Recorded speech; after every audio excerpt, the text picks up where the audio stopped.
आप सभी को स्वागत है आपके अपने YouTube channel Ansari study classes में। तो आज मैं आप लोगों को बिहार पुलिस का दूसरी क्लास लेकर आया हूं। तो चलिए बिना कुछ देर किए हुए क्लास को स्टार्ट करते हैं। दोस्तों, पहला प्रश्न है कि राष्ट्रीय आय निकालने के लिए NNP में से निम्नलिखित में से किसे घटाया जाता है। इसका उत्तर हो जाएगा ऑप्शन नंबर ए, अप्रत्यक्ष कर को घटाया जाता है। आगे प्रश्न है कि निम्नलिखित में से किसने दिल्ली को सल्तनत की राजधानी के रूप में स्थापित किया था। निम्नलिखित में से किसने दिल्ली को सल्तनत की राजधानी के रूप में स्थापित किया था। इसका उत्तर हो जाएगा ऑप्शन नंबर सी, इल्तुतमिश ने। ऑप्शन नंबर सी, इल्तुतमिश ने स्थापित किया था। आगे प्रश्न है कि विजयनगर साम्राज्य की वित्तीय व्यवस्था की मुख्य विशेषता क्या थी। विजयनगर साम्राज्य की वित्तीय व्यवस्था की मुख्य विशेषता क्या थी। इसका उत्तर हो जाएगा ऑप्शन नंबर सी, भू राजस्व। आगे प्रश्न है कि निम्नलिखित किस ग्रंथ में कहा गया है कि जब कोई व्यक्ति संघ में प्रवेश पाता है वह पूर्ण विहीन हो जाता है। मतलब निम्नलिखित में से किस ग्रंथ में कहा गया है कि जब कोई व्यक्ति संघ में प्रवेश पाता है, यहाँ पता हो गया है लेकिन यहाँ पाता है, वह पूर्ण विहीन हो जाता है। इसका उत्तर हो जाएगा ऑप्शन नंबर डी, अंगुत्तर निकाय में।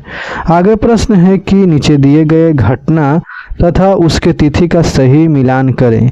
मतलब जो दिया गया घटना उसके तिथि का सही मिलान करना है।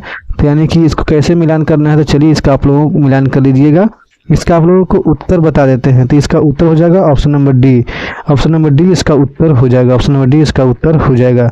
अभी आप लोगों को मिलान करके दिखाते हैं। रॉलेट एक्ट, तो रॉलेट एक्ट का जो होगा मिलान वो कब होगा, वो यानी कि हो जाएगा, देखिए 1 से हो जाएगा, यानी कि सामने इसका मिलान हो जाएगा और इसका भी सामने मिलान हो जाएगा। यानी कि रॉलेट सत्याग्रह वो 6 अप्रैल 1919 ईस्वी को, और जो है कि भारतीय राष्ट्रीय कांग्रेस वो यानी कि 2 दिसंबर, अमृतसर अधिवेशन 2 दिसंबर 1919 ईस्वी, और जालियांवाला बाग हत्याकांड 13 अप्रैल 1919 ईस्वी। तो इसका जो मिलान हो जाएगा देखिए दोस्तों, रॉलेट एक्ट, इसका मिलान कैसे हो गया 18 मार्च 1919 ईस्वी, और रॉलेट सत्याग्रह इसका मिलान होगा 6 अप्रैल 1919 ईस्वी। और भारतीय राष्ट्रीय कांग्रेस का अमृतसर अधिवेशन का मिलान किससे होगा 2 दिसंबर 1919 ईस्वी, और जालियांवाला बाग हत्याकांड का मिलान किससे होगा, तो 13 अप्रैल 1919 ईस्वी से होगा। तो इस तरह जो है कि इसका उत्तर हो जाएगा ऑप्शन नंबर डी इसका सही उत्तर हो जाएगा। आगे प्रश्न है कि निम्नलिखित में से किसने भारत छोड़ो आंदोलन के दौरान जेल से फरार होकर भूमिगत गतिविधियों को संगठित किया था। निम्नलिखित में से किसने भारत छोड़ो आंदोलन के दौरान जेल से फरार होकर भूमिगत गतिविधियों को संगठित किया था। इसका उत्तर हो जाएगा option number B, Jayaprakash Narayan ji ने किए थे। आगे प्रश्न है कि स्वराज पार्टी का गठन किस आंदोलन के असफलता के बाद हुआ। यानी कि स्वराज पार्टी का जो गठन है किस आंदोलन के असफलता के बाद हुआ। तो इसका उत्तर हो जाएगा ऑप्शन नंबर ए, असहयोग आंदोलन। आगे प्रश्न है कि बंगाल विभाजन के बाद पूर्वी का प्रथम गवर्नर कौन था। बंगाल विभाजन के बाद पूर्वी का प्रथम गवर्नर कौन था। इसका उत्तर हो जाएगा ऑप्शन नंबर ए, बलाम फील्ड फुलर। मतलब अंग्रेज था तो नाम भी उन लोग का वैसे ही रहता है। आगे प्रश्न कि निम्नलिखित में कौन सा मिलान सही नहीं है। यानी कि ऐसा प्रश्न रहता है तो इसमें 3 ऑप्शन रहता है वो सही रहता है और एक ऑप्शन गलत रहता है। जो मिलान सही नहीं रहता उसी को टिक करना है। तो इसका जो उत्तर हो जाएगा ऑप्शन नंबर डी, टिहरी बांध परियोजना गंगा नदी, ये जो मिलान है ये सही नहीं है। बाकी नागार्जुन परियोजना कृष्णा नदी, इसका मिलान बिल्कुल सही है। मतलब सही इन द सेंस ये है कि ऑप्शन में सही है, ऑप्शन में क्या है मिलान सही है, लेकिन यहाँ कहता है कि कौन मिलान सही नहीं है। तो इसका तो उत्तर ये हो गया। लेकिन नागार्जुन परियोजना कृष्णा नदी ये बिल्कुल सही है, और बगलिहार परियोजना चिनाब नदी ये भी सही है, और रंजीत सागर बांध रावी नदी ये भी सही है। लेकिन टिहरी बांध परियोजना गंगा नदी ये सही नहीं है। तो उत्तर हो जाएगा ऑप्शन नंबर डी। आगे प्रश्न है कि केंद्रीय सिल्क बोर्ड की स्थापना कब की गई। इसका उत्तर हो जाएगा ऑप्शन नंबर बी 1949 ईस्वी में की गई। आगे प्रश्न है कि विश्व का प्रथम लिंग साहित्य महोत्सव का आयोजन किया गया। विश्व का प्रथम लिंग साहित्य महोत्सव का आयोजन किया गया? इसका उत्तर हो जाएगा ऑप्शन नंबर ए पटना में। ऑप्शन नंबर ए पटना में। और ये प्रश्न काफ़ी महत्वपूर्ण हो जाता है क्योंकि ये भारत ही नहीं पूरे विश्व का प्रथम कह रहा है, तो इसलिए हर एग्जाम के पॉइंट ऑफ व्यू से प्रश्न बहुत महत्वपूर्ण हो गया।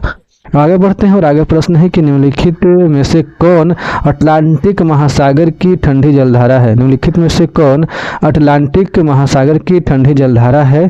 तो इसका उत्तर हो जाएगा ऑप्शन नंबर डी वेनेजुएला की जलधारा। वेनेजुएला की जलधारा है। आगे बढ़ते हैं और आगे प्रश्न है कि भारत में न्यायिक के पुनरावलोकन जुडिशियल रिव्यू की संकल्पना किस देश के संविधान से ली गई है?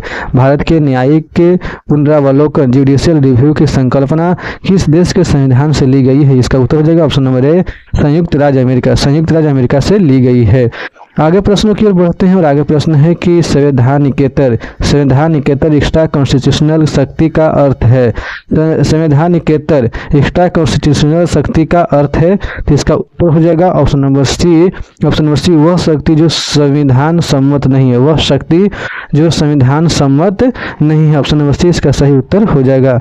आगे प्रश्न है कि किस संविधान संशोधन अधिनियम द्वारा 6 से 14 वर्ष के बच्चों की निःशुल्क और अनिवार्य शिक्षा का प्रावधान किया गया है? किस संविधान संशोधन अधिनियम द्वारा 6 से 14 वर्ष के बच्चों के निःशुल्क और अनिवार्य शिक्षा का प्रावधान किया गया है? इसका उत्तर हो जाएगा ऑप्शन नंबर सी 86वां संविधान संशोधन। 86वां संविधान संशोधन अधिनियम। आगे बढ़ते हैं और आगे प्रश्न है कि भारतीय संविधान की 11वीं अनुसूची में पंचायतों के लिए कुल कितने विषय निर्धारित किए गए हैं? भारतीय संविधान की 11वीं अनुसूची में पंचायतों के लिए कुल कितने विषय निर्धारित किए गए हैं? इसका उत्तर हो जाएगा option number D total 29। Option number D 29 है। आगे बढ़ते हैं। आगे प्रश्न है कि चुनाव प्रक्रिया में शामिल होने के लिए कोई व्यक्ति धर्म, नस्ल, जाति अथवा लिंग के आधार पर अयोग्य नहीं होगा, यह प्रावधान किस अनुच्छेद में वर्णित है? चुनाव प्रक्रिया में शामिल होने के लिए कोई व्यक्ति धर्म, नस्ल, जाति अथवा लिंग के आधार पर योग्य नहीं होगा, यह प्रावधान किस अनुच्छेद में वर्णित है?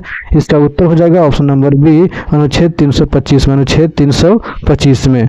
आगे प्रश्न है कि भारतीय संविधान के किस भाग में संघ और राज्यों के मध्य संबंध का उल्लेख किया गया है? भारतीय संविधान के किस भाग में संघ और राज्यों के मध्य संबंध का उल्लेख किया गया है?